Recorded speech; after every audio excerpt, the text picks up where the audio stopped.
Hello yes, welcome to my channel. ఈరోజు video చేయడానికి కారణం ఏంటో తెలుసండి. నిన్న సండే అని మా వారు మార్కెట్కి వెళ్ళారండి. సరే వెళ్తున్నారు కదా, ఎలాగా ఇంట్లో పిల్లలు ఉన్నారు, నూడిల్స్ చేద్దామని ఒక క్యాబేజు, క్యాప్సికమ్, క్యారెట్ తీసుకొని రమ్మన్నానండి. కానీ ఆయన ఏం తెచ్చారో తెలుసండి, చూడండి క్యాబేజ్. ఇది నూడిల్స్ వేయడానికా అండి, 100 మందికి వండడానికా అండి? ఇది కాక దొండకాయలు తెచ్చారండి. ఆ దొండకాయలు చూస్తే నాలాగా పొట్టిగా లావుగా చూడండి బండల్లా ఉన్నాయి. ఇవి ఏగడానికి ఎంత గ్యాస్ అవుతుందండి? గ్యాస్ లేని టైంలో చెప్పండి, అసలే గ్యాస్ దొరకట్లేదు. ఏమో ఏపమంటున్నారండి. అప్పుడు నేను ఏమనుకున్నానంటే, దీంతో ఎలా కాదు, మనకు మంచి ఐడియా వచ్చిందండి. దీన్ని పచ్చడి చేసి మా ఆయన పెడతాను, అప్పుడు చూస్తే ఎలా ఉంటుందో చెప్తారు అని దానికోసం ఈరోజు నేను దొండకాయ పచ్చడి చేసి మీకు చూడండి. ఇప్పుడు దొండకాయ పచ్చడికి కావాల్సిన పదార్థాలు, మనం తెచ్చుకున్న దొండకాయలని నీట్గా కడుక్కొని ఇలా రౌండ్లా కోసుకోవాలి. దానికి కావాల్సింది శనగపప్పు, మినపప్పు, జీలకర్ర, ఎల్లుల్లిపాయలు, ఎండుమిరపకాయలు, కొంచెం చింతపండు, చిన్న టేస్ట్కి బెల్లం. ఇవన్నీ మనం ఇప్పుడు పోపు వేసుకుందాం. సరేనా? రండి వెళ్దాం.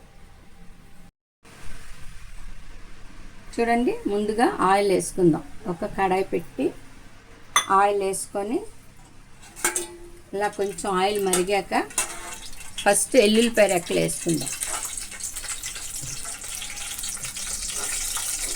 ఎల్లుల్లిపాయ కొంచెం వేగాలండి. సరే, చిటపటలాడుతుంది కదా. ఇలా వేగిన తర్వాత ఈ శనగపప్పు, మినప్పప్పు, జీలకర్ర, ఈ 3 కలిపి పోపు వేసుకోవాలి. మనం ఇది కొంచెం బ్రౌన్ కలర్ వచ్చే వరకు వేసుకోవాలి. పప్పు కొంచెం బ్రౌన్ కలర్లో వేగాలి. ఇప్పుడు మనకి పచ్చి వాసన పోతుంది అన్నమాట.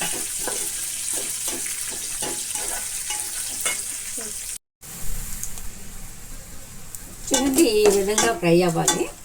తర్వాత మనం కారం కొంచెం ఎక్కువ తినాలనుకోండి, కొంచెం ఎక్కువ వేసుకోండి. నేనైతే ఇవి ఒక 1/2 కేజీ ఉంటాయండి, దానికి ఒక 10 మిరపకాయలు వేస్తున్నాను. కారం ఎక్కువ తినలేని వాళ్ళు కొంచెం తగ్గించుకున్నా పర్వాలేదండి.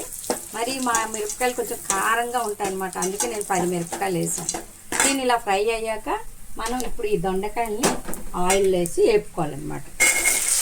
ఇవి బాగా కొంచెం వేగాలి, ఎందుకంటే బాగా పండితే ఉన్నాయి కదండి, అవి కొంచెం ఉడకాలన్నమాట. దీన్ని కొంచెం బాగా ఫ్రై చేస్తే చూడండి, కొంచెం మీడియంలో పెట్టి ఫ్రై చేసుకోండి. మరీ హైలో అయినా మాడిపోతాయి. ఇది బాగా ఫ్రై అవ్వాలంటే కొంచెం సాల్ట్ వేసుకోవాలన్నమాట. సాల్ట్ వేసుకున్నాం అనుకోండి, త్వరగా ఫ్రై అయిపోతుంది.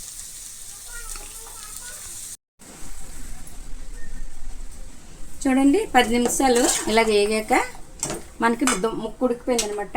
ఇప్పుడు ఈ బెల్లం కూడా వేసేసి 1 నిమిషం ఇలా తిప్పేసి స్టవ్ని ఆఫ్ చేసేద్దాం.